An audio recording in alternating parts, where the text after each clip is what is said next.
Hi friends, my self Gajanand Kashyap. स्वागत है आप सभी का मेरे इस यूट्यूब चैनल पर जिसका नाम है इंग्लिश बाई गजानंद सर। तो हमारी जो आज की क्लास है इसमें हम प्रोनाउन की क्वेश्चंस को सॉल्व करने वाले हैं।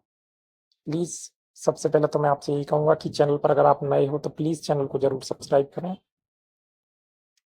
तो शुरू करते हैं हमारी आज की क्लास को। आज हम प्रोनाउन की जो क्वेश्चंस हैं उनकी काफ़ी सारी प्रैक्टिस करने वाले हैं।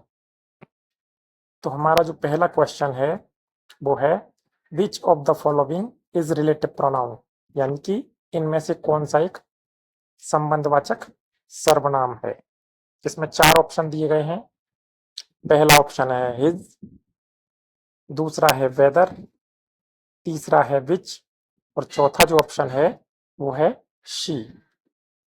तो इसमें से जो सही जवाब है वो है तीसरा वाला ऑप्शन, यानी कि बिच। बिच जो है ये एक रिलेटिव प्रोनाउन है, यानी कि ये संबंध बतलाता है। जब हम दो सेंटेंसेस को जोड़ते हैं तो उनमें संबंध बतलाता है। इसके बाद हमारा जो नेक्स्ट क्वेश्चन है वो है which of the following sentences has a possessive pronoun. निम्नलिखित में से कौन सा जो वाक्य है उसमें अधिकारवाचक सर्वनाम है, यानी कि अधिकारवाचक सर्वनाम इनमें से कौन से सेंटेंस में दिया गया है। तो पहला जो सेंटेंस है वो है I guess in the end we start thinking about the beginning, यानी कि मैं जो हूँ अंत में इस बात का अनुमान लगाता हूँ कि हम शुरुआत के बारे में सोचना शुरू कर दें। सेकंड जो सेंटेंस है वो है his boys are more hard working than mine, यानी कि उसकी लड़की मेरे लड़कों से ज्यादा कठिन परिश्रमी है। थर्ड सेंटेंस है where does he get those wonderful toys, यानी कि उसे वो अद्भुत खिलौने कहाँ पर मिले। और चौथा ऑप्शन है इसमें वो है नन, यानी कि इनमें से कोई भी नहीं। तो इनमें से ऐसा कौन सा सेंटेंस है जिसमें पजेसिव प्रोनाउन दिया गया है। तो इसका सही जवाब जो है वो है सेकंड वाला सेंटेंस। सेकंड सेंटेंस में जो हिज वॉइस दे रखा है, यानी कि उसकी लड़की, तो संबंध बताया जा रहा है, पजेसिव प्रोनाउन है हिज वॉइस। ये अपने आप में पजेसिव प्रोनाउन का एग्जाम्पल है। तो इसका जो सही जवाब है वो है वो होगा सेकंड वाला सेंटेंस, यानी कि his voice are more hard working than mine, यानी कि उसकी लड़की मेरे लड़कों से ज्यादा कठिन परिश्रमी है। तो ये इसका सही जवाब हो। इसके बाद हमारा जो नेक्स्ट क्वेश्चन है वो है which of the following statements is incorrect with reference to English grammar, यानी कि निम्नलिखित जो कथन है इनमें से कौन सा अंग्रेजी व्याकरण के संदर्भ में गलत है। चार ऑप्शन दिए गए हैं, इनमें से कौन सा एक गलत है। तो सबसे पहला जो ऑप्शन है वो है pronouns can replace both common and proper nouns, यानी कि सर्वनाम जो है वो जातिवाचक संज्ञा और व्यक्तिवाचक संज्ञा दोनों का ही स्थान ले सकते हैं। पहला सेंटेंस। दूसरा है it should never be used to refer to a human being. It का प्रयोग एक मानव प्राणी को बताने के लिए, उसका उल्लेख करने के लिए नहीं किया जाना चाहिए। इसके बाद जो थर्ड ऑप्शन है वो है he, me and you are possessive pronouns, यानी कि ही है, मी है और जो यू है ये पजेसिव प्रोनाउन है, अधिकारवाचक सर्वनाम है, या फिर ऑल ऑफ दीज, इनमें से सबके सब सही हैं। तो इसका जो सही ऑप्शन है वो है तीसरा, यानी कि he, me and you are possessive pronoun. तो इसका सही जवाब तीसरा होगा।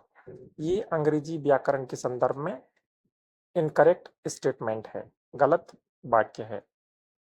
इसके बाद हमारा जो नेक्स्ट क्वेश्चन है वो है identify which type of pronoun the underlined word is, यानी कि उस प्रकार के प्रोनाउन को पहचाने जो कि रेखांकित शब्द है, यानी कि जो रेखांकित शब्द है वो कौन से प्रकार का सर्वनाम है।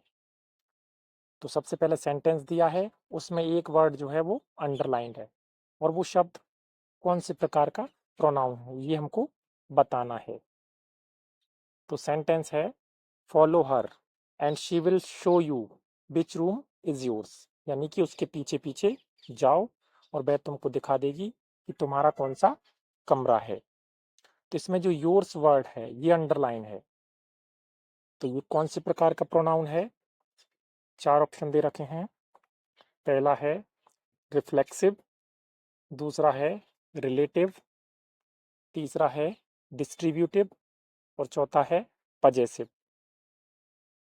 तो इन चारों में से कौन से प्रकार का शब्द है ये? तो इसका जो राइट आंसर है, इसका जो सही जवाब है वो है पजेसिव प्रोनाउन, यानी कि अधिकारवाचक सर्वनाम। तो चौथा ऑप्शन जो है वो इसका करेक्ट आंसर होगा, पजेसिव प्रोनाउन। हमारा जो नेक्स्ट क्वेश्चन है वो है choose which part of speech the underlined part belongs to, यानी कि एक जो सेंटेंस दिया गया है इसका जो रेखांकित भाग है वो पार्ट्स ऑफ स्पीच का कौन सा हिस्सा है? तो सेंटेंस दिया गया है, सेंटेंस है आई हैव योर पेन, मेरे पास तुम्हारा पेन है। इसमें जो योर वर्ड है ये अंडरलाइंड है, तो जो योर वर्ड है ये पार्ट्स ऑफ स्पीच का कौन सा भाग है, क्या कहलाता है ये? पहला ऑप्शन है नाउन है, सेकंड ऑप्शन है प्रोनाउन है, थर्ड ऑप्शन है ये वर्ब है और चौथा ऑप्शन है एडजेक्टिव है, यानी कि विशेषण है। तो इन चारों में से जो योर वर्ड दे रखा है सेंटेंस में वो कौन से पार्ट्स ऑफ स्पीच का हिस्सा है?